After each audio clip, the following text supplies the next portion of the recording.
di ya jụkwa na ya ma mba n'ọfịs ya nwa jụkwuo na ya ma mpụ ya na ya na-abụ ọzọba ọnụ ụzọ azọba ga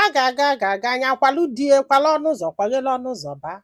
na nnekwe dis girl a na-ekwu maka ya ọ bụrụ na ọ na-eyikwa akwa ya na fasesiri ebongi di eyila akwa ya pụta ịghọtago maka na mgbe ya na-agwa di okwu na belt ya kpọpere akpọpe and nnọọ ihe anụnwa kpatara na ya chọrọ ịpụ ọ bụrụ na di girl nọ na-eyila akwa ya na wee bata wee sị ya na people na-ekwu na ị na-ala di m all the time mgbe anyị nkịtị mfụ gị na-ene gị na-ene m ụjọ kwe gị mụ na gị na-abụ nọlụ n'ofu kọmpani ị bịa na-ala di m ọtụ n'isi m ụjọ kwe gị ụjọ ada atụ gị ọ sị ya gịnị wee mezienụ iwe wee wuo onye ya wee kwa di girl aka di girl kwagwara ya na di ekwukwa ebe afọ ya wee tụtụ onye ọla di girl bọlo ya wee kpọọ ya tai ya na ya na-abọ wee sebezi onwe ha ragara di ya wee bịa wee si n'azụ wee jide nyanwa chịkọrọ ya aka na-abọ di girl na-etizie ife o mmanya chịkọrọ ya aka na-abọ wee kwarịa wee kwafuga n'ọfịs ya wee kwa atakwa inside di esi ya na-agwa gị onye pụba si aka tibia ife o ya wee tibe n'ukpu ya etibezie ewo ogbukwanụ m ndị nọzi n'ọfịs wee bataba wee jụbazie die kedu ife na-eme na ya wee kọbazie trọza die ka belt ka ghe oghe nwaanyị aka eyesila akwa ya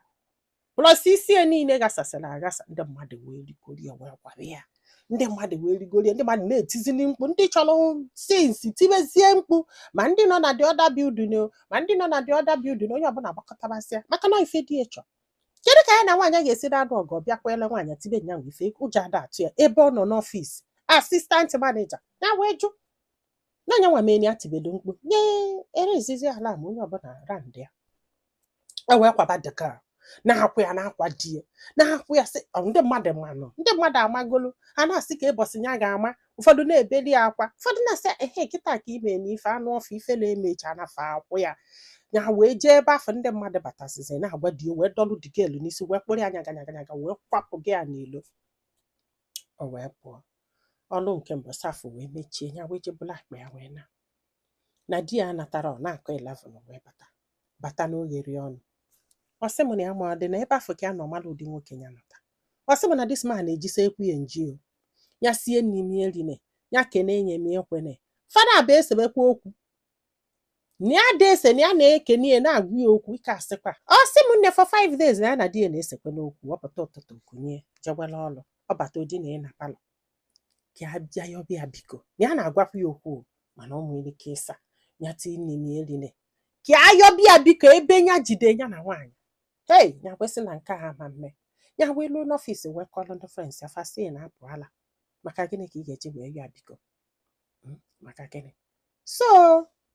after 5 days afọ manija wee bịazie ọrụ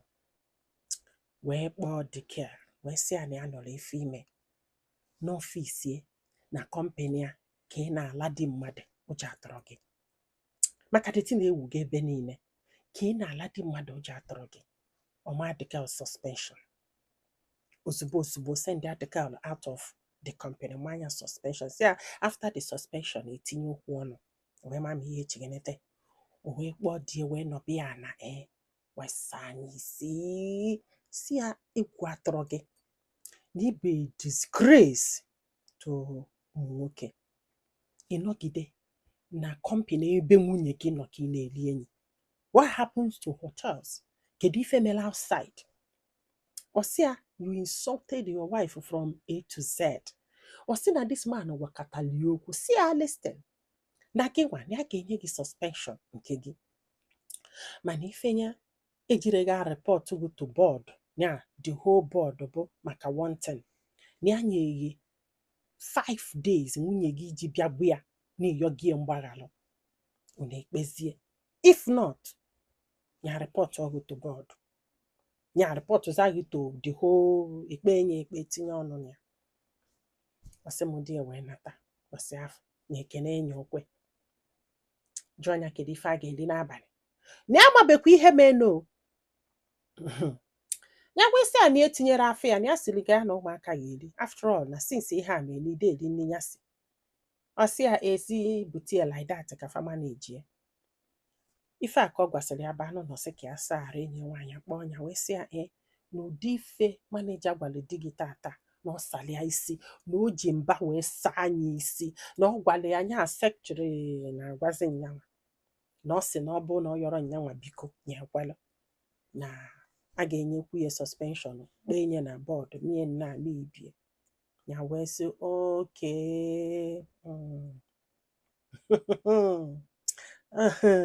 oke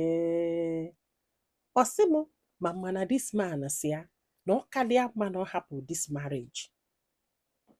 than stop ya life ya mgbe afọ ọ na-abalị ya mba ọ sị m nne ya wee jebe ọlụ the next day manager wee kpọọ ya wee apologize bao on behalf of the husband wee jụbịa wee sị ma husband ya ọyọgokwu ya mgbaghara ya wee sị na ọ na-esesi okwu na since afọ na ọ dị eyi ọnụ sị m manager tie ya wee sị manager ya biko na 2 weeks onye die ka 1 week onye die na opere mpe ya need 1 month ka wee mara manya aka ya anọ na this marriage ma ọ na ya ma nnọsị na this marriage na ya ji chukwu ahịa ya malụ na ọnya nwa ka emere ihe ya malụ na ọnya nwa ka igbujisiri aka n'ọkpa na chukwu ga-agbalị ya witness na o nwere mgbe ya ji je yọọ this man bịa manager sị ya na ya fụrụ ife mena n'ifo ka ndị ọzọ niile si atụ ya onwe fa na ejerekwe na ya nọọla onwe ya ọbịa to ha sị na ya laikere ya wee nọbịa na n'ihe okwu bụ na ya na-eme nyanwa favor na 1 week ama nzuri ya ije ma ya ka ya nọ na this marriage ma na ya ma nnọsị na this marriage ya biko ya nye time ọ sị m nne na kịta na di jesizie bata ọ na-akarịsị ụka na-agwa ya okwu na ọ ka yọrọkwa ya mgbaghara o ka ịfụ ọ ka yọrọ ya mgbaghara mana ihe ọ na-ididebe bụ ka aje gwa manager na fa ekpezigo o wee ruo after that day o wee site ya dansị ya biko n'ife achọ ka o je gwa manager na ya ayọghị ya mgbaghara na fa ekpezigo ka fa bidokwa ọlụ na ọ makwa na ọkwa from ọlụ ka fa ji eri nri osikwa nke ọpụọ nke ya wee sị ya ịyọrọ m biko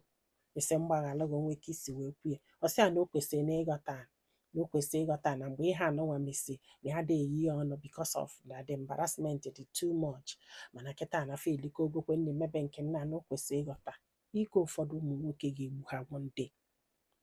ego ụfọdụ ụmụ nwoke bụ ife na-ejideta ife niile fa nwee mebisie na-ewudi embarrassment nyere nwunye gị n'ọfịs common isi sorry ị na-efeel entitled amụrụ m entitled ife ị na-efeel like ị nwere right icheat mana nwunye gị nwere right icheat kedu ife kpata na ụfọdụ ụmụ nwoke na-eche na fa na-enye nwaanyị favor like na fa na-eme gị favor na ịnụ gị anyway sha ike gwụrụ m honestly okay ọ sị m nne n'ife a chọrọ ịjụ anyị kịta kedu ife unu ụlọ n'ihe anọnwa merie na ọnya continue with this marriage maka na ya afụgo na this man na-eme go up his mind ịkwụgharị and then enwere ike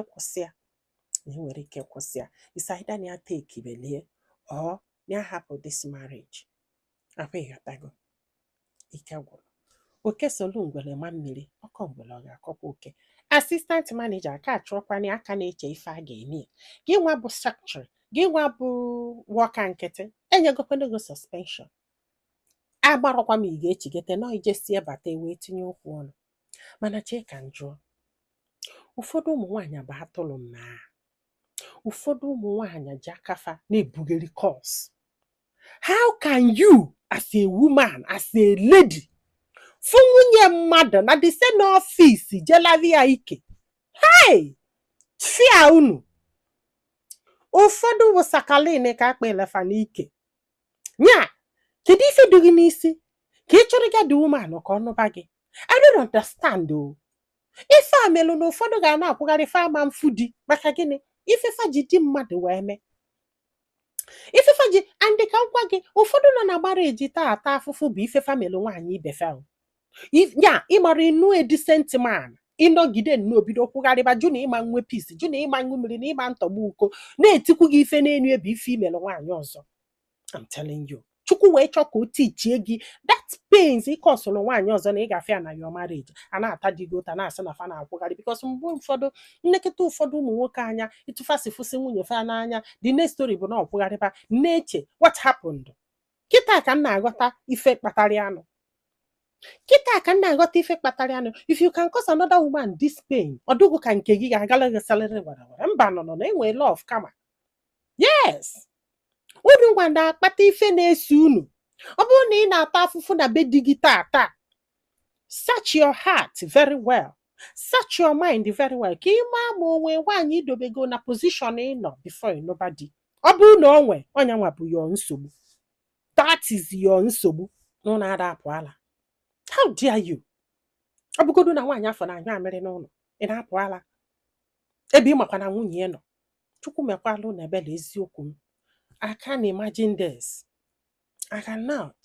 So ụmụnne m, onye gbagalụlụ di enya je gwa manija na ọyọgwu ebiko na fe ekwusigo ka hapụ di ka ha lụbakwa ọlụ. Ka onye sị ha mba ihe ha fọrọ ka ha welu. Ọdụ shọ na ọlụ nya nwado secured na ọlụ die. Ọ bụgodu na a ga-ahapụ di na a ga-enye suspension yọba na. And they mana suspension ga-aba na your record. Because na abara na suspension, everything eme ga-aba na akwụkwọ. Ịmalụ company one ga-ewe gị ma ọ bụrụ na isi na nke apụta a na-akọghịrị ndị ala efere gwa. Ndị be anyị, daalụ nọ. Ọ dị n'ụbọchị ọzọ.